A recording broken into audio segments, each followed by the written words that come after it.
it's your girl L checking in from 2 to 6 today. I'm glad you come to rock with me on Bang 104. Today will be a high one Atlanta with a high of 105 and a low of 88. Speaking of hot, have you heard the latest news that we are now one of the last cities to allow same-sex marriages? Yes! This is great news for the LGBT community. Shout out to Cassine Reed for finally signing that paperwork.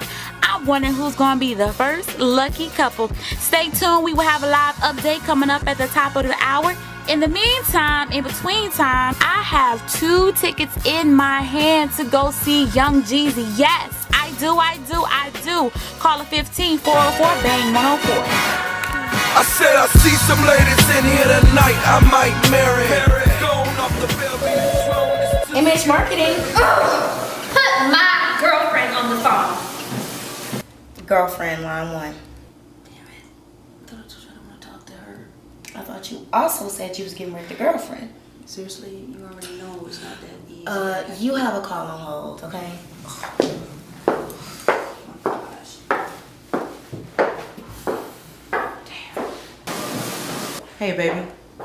Babe, are you listening to Bang 104? What happened? Well, they just passed a law on gay marriage in Atlanta. Isn't that exciting? That's great, baby. So, what do you think about us? What about us, Rhonda? Getting married, silly. Just because they passed a law on gay marriage doesn't mean we have to join in. Well, they passed a law on tax increase and you're a part of that. I can't opt out of paying taxes, Rhonda. You know that. But you can't opt out of us getting married. Yeah, you know what? I'm gonna have to call you back. Yeah, I'm real busy right now. Yeah.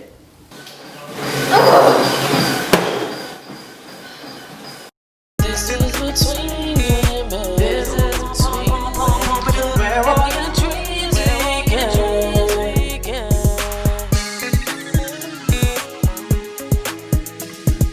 This is between women.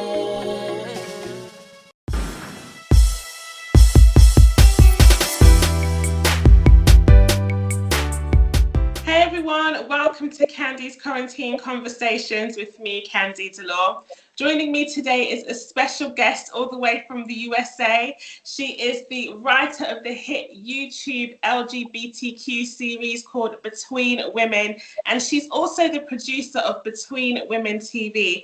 And her name is Michelle Daniel. Hey Michelle. Hey, how are you? I'm fine, thank you. How are you doing?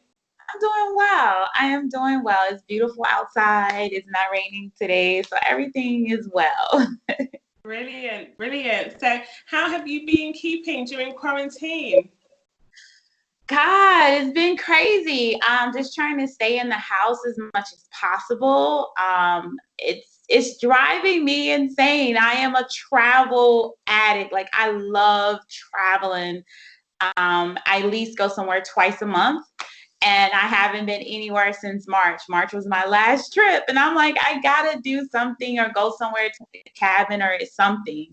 But I definitely have increased in my cooking skills. So, yeah, so that's been cool. But other than that, the family's been well. I think it's just more mental than anything, just being in the house 100, at least 100% as much as you can. So, but other than that, things been good. How are things on your end?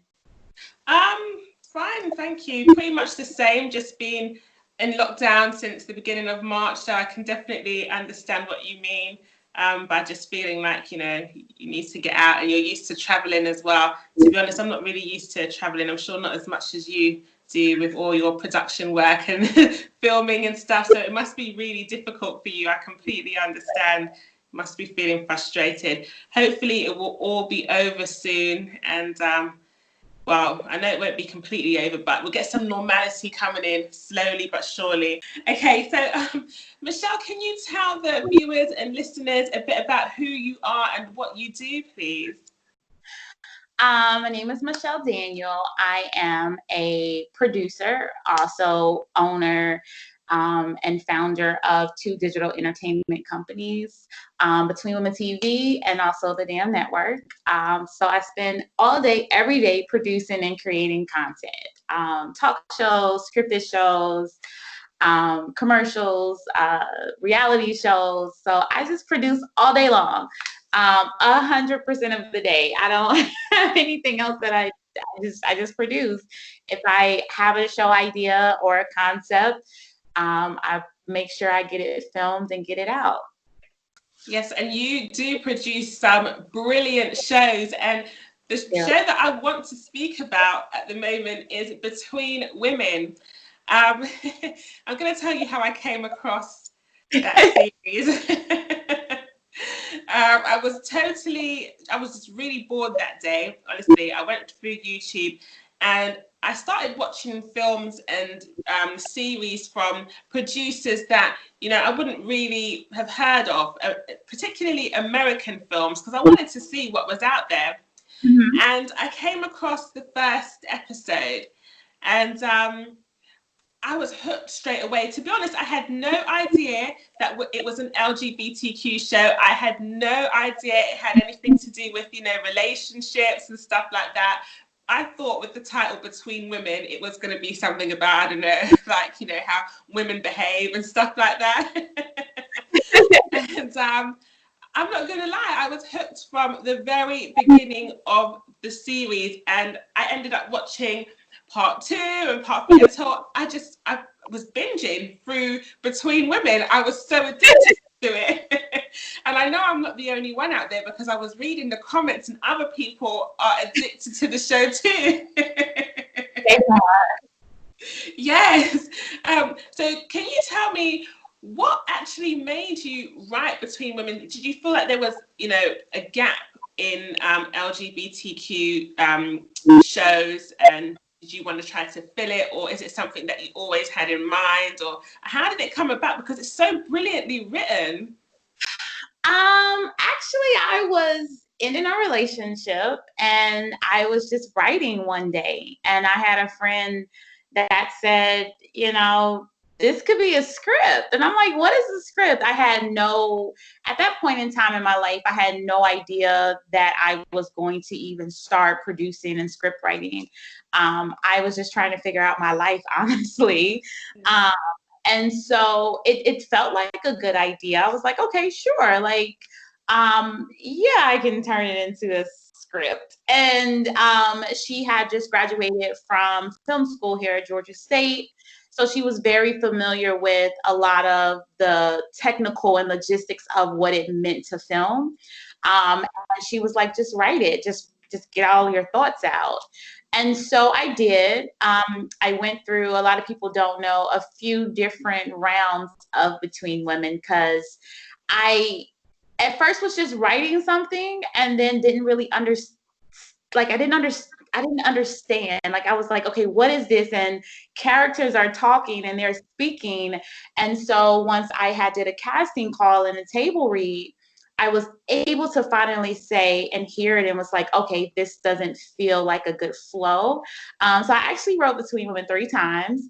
And the third time was a charm. And so the third time was the first episode and season that everyone got to see. I had no idea that I was going to be a filmmaker. I had no idea that this was going to be my path. It kind of just got chosen for me a little over 12 years ago, and I've been working in it since then. So it's been crazy. I wrote a lot of season 1 about some of my friends that were around me and just kind of like blew them up times 10. All of those characters were someone that I knew, or someone that I was very familiar with and wanted to tell different parts of their stories along with mine. I live in all of the characters a little bit. So I love the fact that I was able to um, just tell a story of real lives and real people at that time. Yes, I'm glad you mentioned the characters, because I have to say they are absolutely amazing. And I was thinking, do you know the characters? Are you friends with them, or did you have a casting call and did some of your friends come along? I mean, did you actually know some of the characters beforehand? No, I knew nobody. I did a casting call, and my first actually the first person that auditioned was Miller Harris at Wow. the hall. And so I met her there, and I met Amber, which plays Sunny, at my very first casting call. I had casted other cast members that did not make it to round 3 by the time I started script writing again. But Miller Dredd, who plays Miller, and Amber, who plays Sunny, were the two that made it to the 3rd round of my script writing. And so I didn't know of anyone. I knew of Look Alive, who plays Ray, because I've been to a lot of her poetry events. But again, we was not familiar, like we were not like friends. I just knew of her. But still to this day, I am friends with every cast member. It's been a long journey, 12 years. And we still talk. They have a party going on this week, a virtual party that I will be a part of. I love them and appreciate them so much. They've been rocking with me for so long.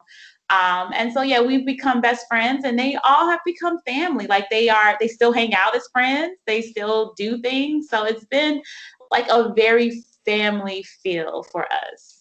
Yes, I can imagine that. It must have been so much fun filming and being on set together. Yes, we've had so many stories. It's truly, it really has been family. That feel of family. We have committed to each other as a producer and actors and as friends. We have had disagreements, we have had fallouts, but at the end of the day, we all still came back together because we knew that the mission was always bigger than us, and that we, like, all of the cast are genuinely good people. And so that has also played a good part. I'm just very blessed to have casted a good crew and a good cast that they could remain friends and just be really genuine people. I know a lot of my producer friends have casted shows and none of them talk, and I'm like, ugh. Sorry, but it really has been such just a benefit of their energies and their souls just being really good that we all just remained, intact over a decade.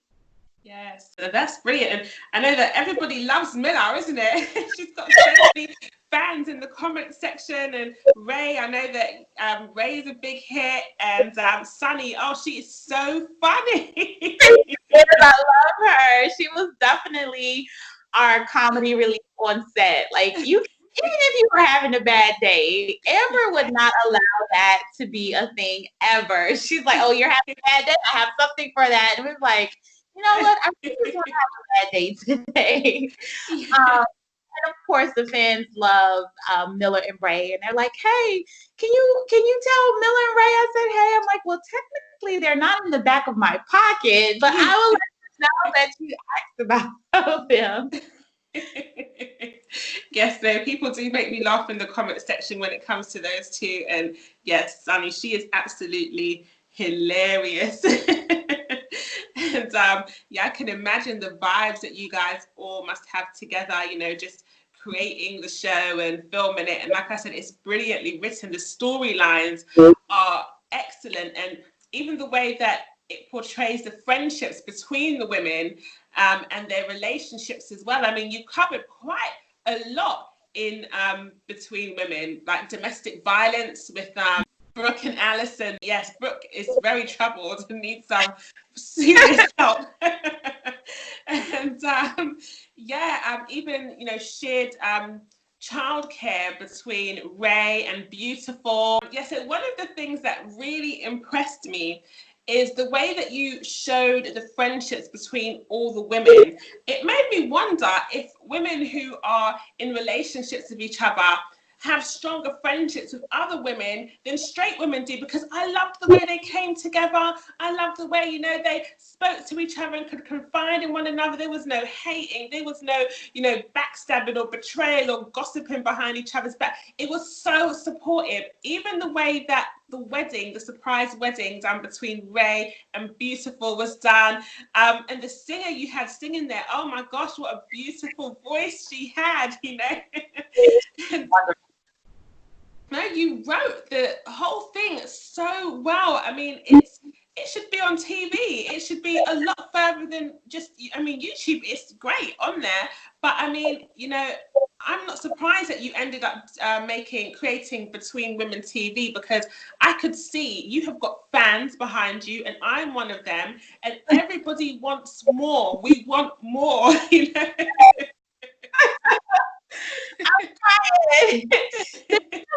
It was, you know, I think for me, like I've watched a lot of TV shows and a lot of current TV shows, and I know they get like a lot of drama from the friendships, like you say, the backstabbing.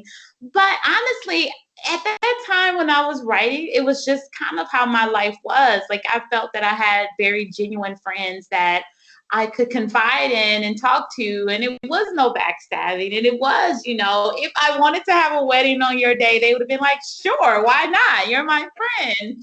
I do see a lot of comments was like, oh, that could not have been me because nobody is messing up my wedding. You know, I really think it's just about the dynamics of, you know, your friendships and, you know, and what they mean to you. And when you genuinely are rooting for each other and want the best, you know, it's really none of that. What is so interesting about all of this is I did not actually edit Between Women. So as it was airing, I really didn't watch the episodes. I knew what I wrote. I casually watched some of the scenes and just kind of went through and made sure everything was okay. And even with the relaunch, I have watched bits and pieces.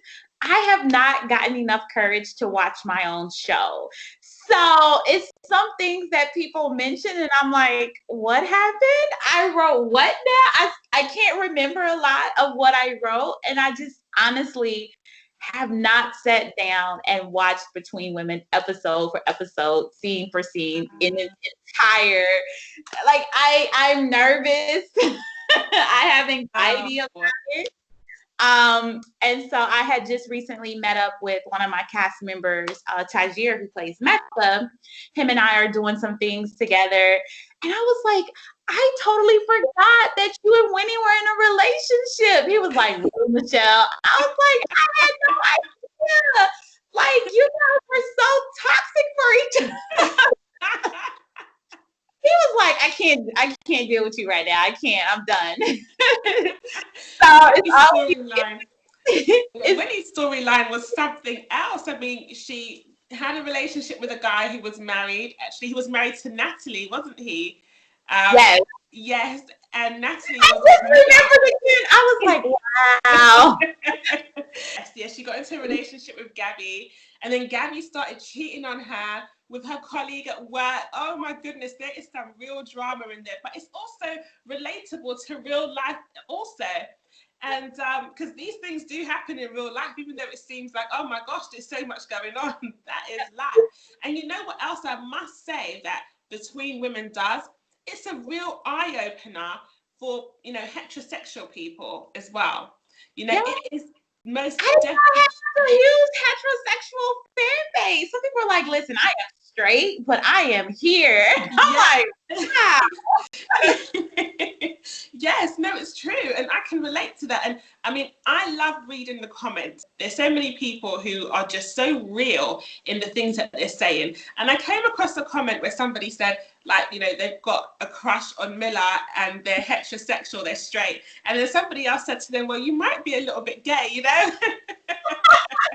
And just having these conversations, you know, just reading people communicating like that. And it can help people who are, you know, gay to come out and feel supported, because there's a whole community on there of heterosexual people and of people who are, you know, lesbians or, you know, just, and even transsexual, just anything, just come together, have a conversation, and it's all lighthearted, it's fun, it's friendly, it's, you know, there's nothing negative on that page at all. Under every single show that you've put up there on YouTube, all the comments are positive.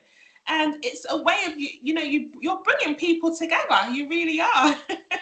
Yeah, and it has also, I've gotten so many emails with people, that say, "Oh my God, this has just helped me understand the queer community even more, and I'm rooting for you guys." And that is important, for people just to see. I always wanted to create storylines and not so much worry about sexuality. I know my series doesn't have, a lot of people they was like, this series doesn't have enough sex in it. I'm like, I don't really want to focus on sexuality and sex as much as just having that human experience of, this is what we deal with in life. These are some of our relationships, and these are what some of them look like. A lot of people did give me push on Brooke and Allison's relationship, stating that it's no way, this is just toxic.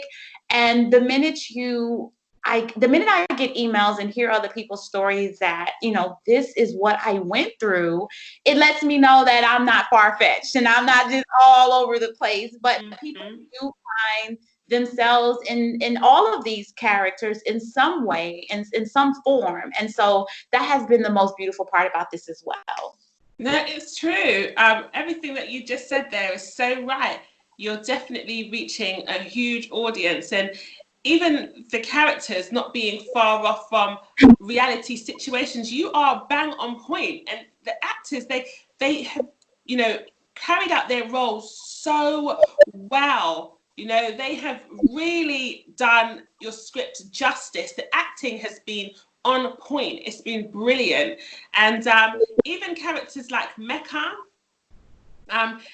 she reminds me of my ex, her character, and he's a man.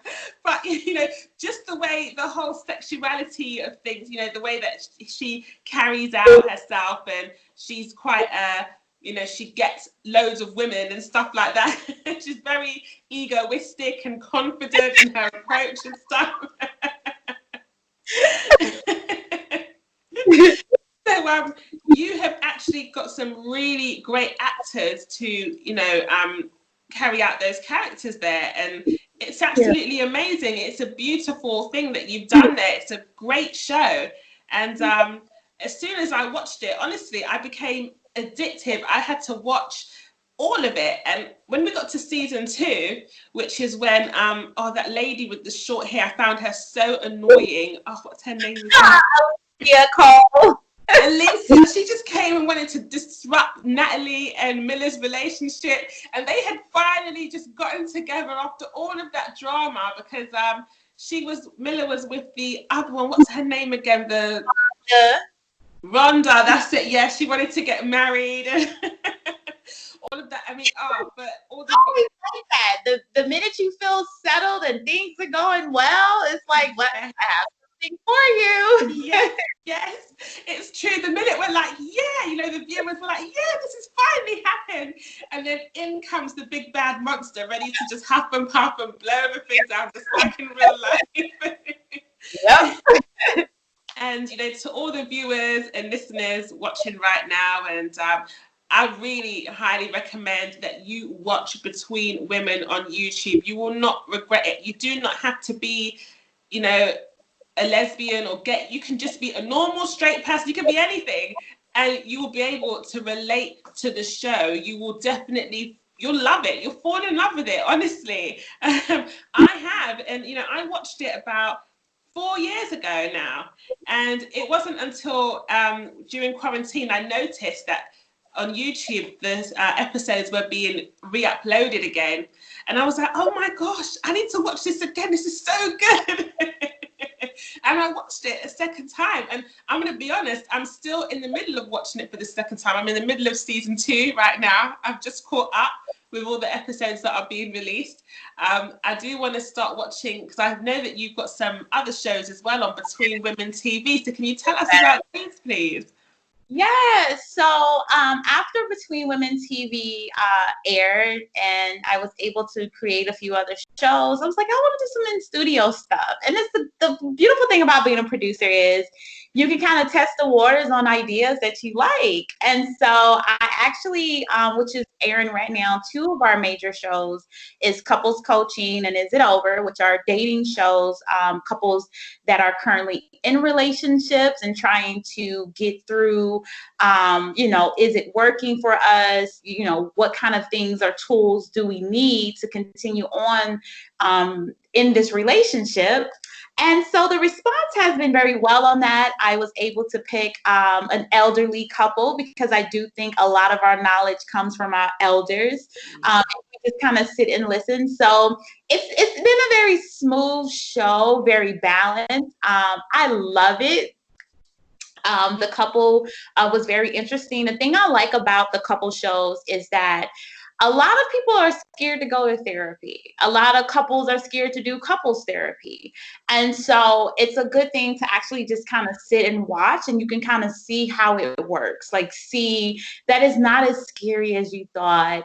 Also, you're able to pick up some tools along the way, because on some of the comments I do see people saying, oh my God, like this is helping me as I'm watching it with my mate, and I never thought about it like that. And so I always want to continue to create content that inspires and moves and challenges and have you honestly think about personal growth. And so that is what couples coaching and also Is It Over is doing. And so ironically, you spoke about the girl from season 2, Alicia Cole. She's actually in the dating show Is It Over, which is a reality show with her and her ex-girlfriend. And people are like, is this real? Is this real? I'm like, yes, it was real.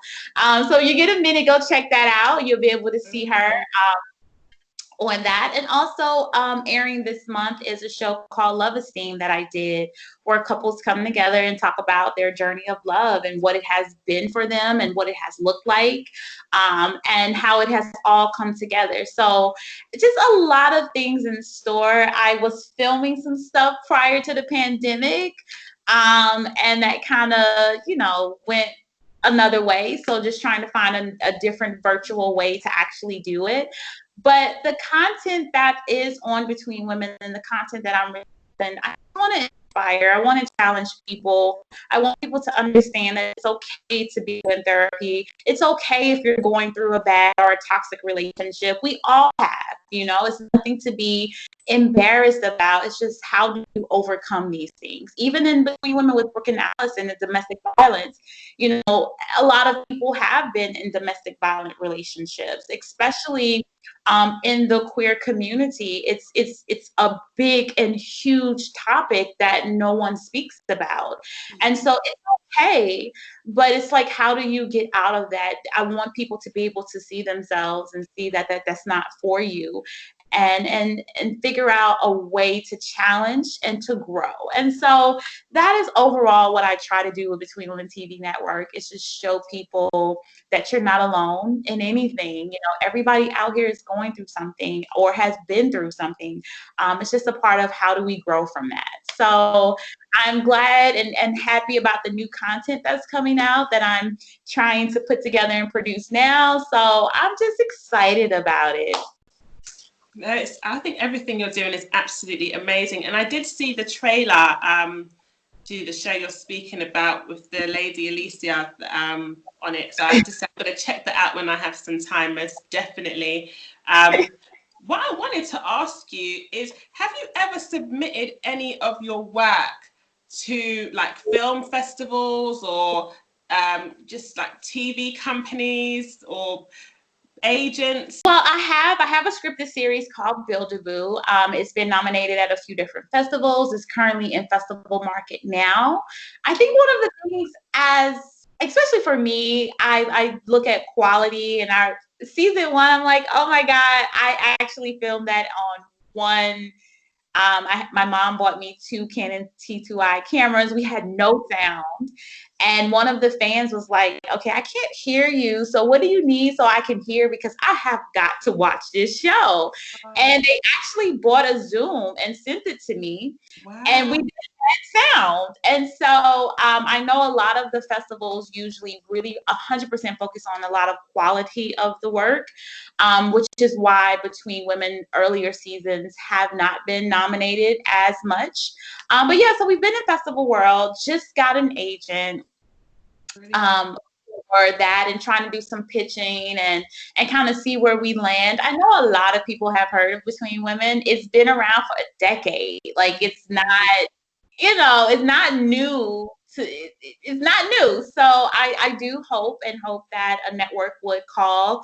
I would love to do Between Women on a bigger scale on a network, new storylines and all kind of things. So we'll see how this year, adds up. I really do hope that that comes into fruition for you because, especially with the whole Black Lives Matter movement at the moment, Black talent matters too, and I feel like we are seeing enough of that on the front lines. And you are a talented Black woman. That script you wrote is absolutely amazing. You made it come to life. You've got brilliant characters, brilliant actors to carry out the characters' roles. You put it together so well, and you deserve to, go a lot further. You really do. You deserve to get picked up by, a television company or just anyone who can put you in the position that you should be in. And I understand what you mean about the quality.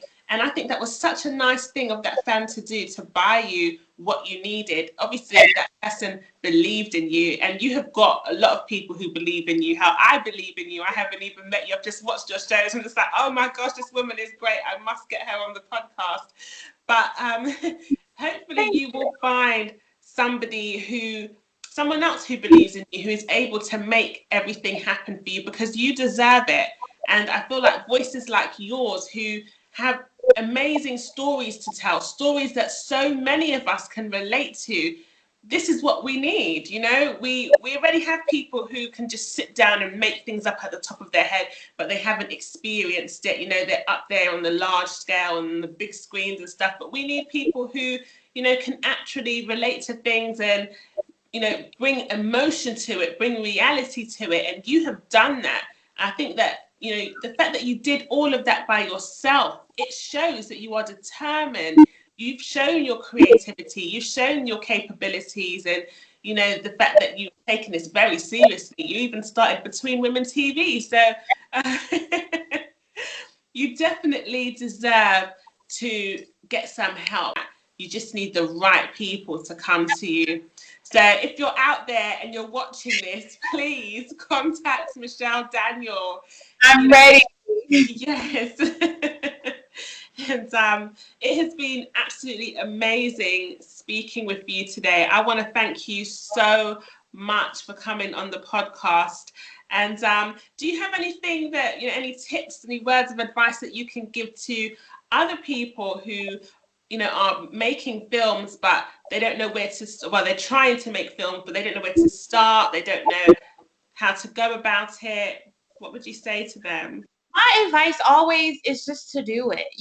I didn't know what I was doing. I didn't even know I had a script, and it has turned into something that's beyond me and that I actually love to do. I think sometimes we get caught up in, I don't have, the right camera, or I don't have, if you're podcasting, the right equipment, or, if you want to do work in the music industry, I don't have the right, technical tools to kind of make these beats. My thing is just do it.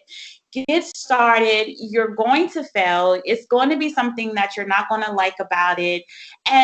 But if you never start, you will never grow. And so put it out, shoot it on your phone.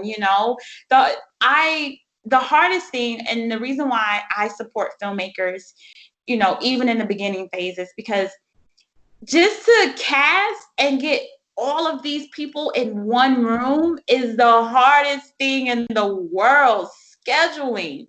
So when I see a show that has built up enough courage to put something out, I know what that feels like. I know the feeling behind it and some of the frustrations to get the cast in the room, to feed people, to get crew there, long days of set, but it's all worth it. Our dreams are all worth it, but you have to start. So my advice to anyone that's trying to start is, sometimes people say, well, I just don't know where to start. Get the script, get the people, and just shoot it, whether it's on your phone, an older camera, borrow a camera.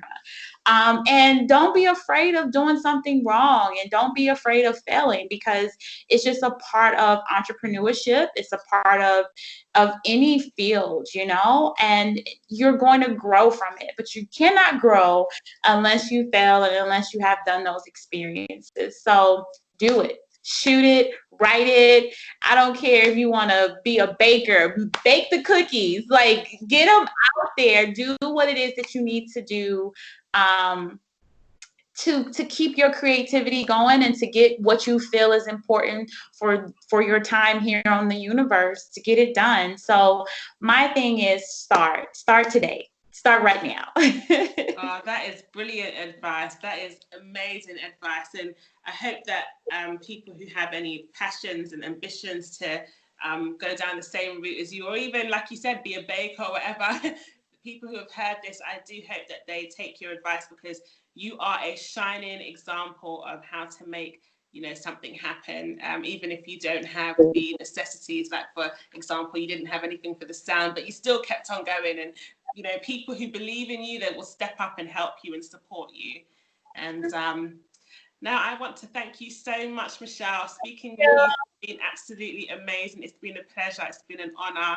And thank you so much. Thank you for having me. Thank you.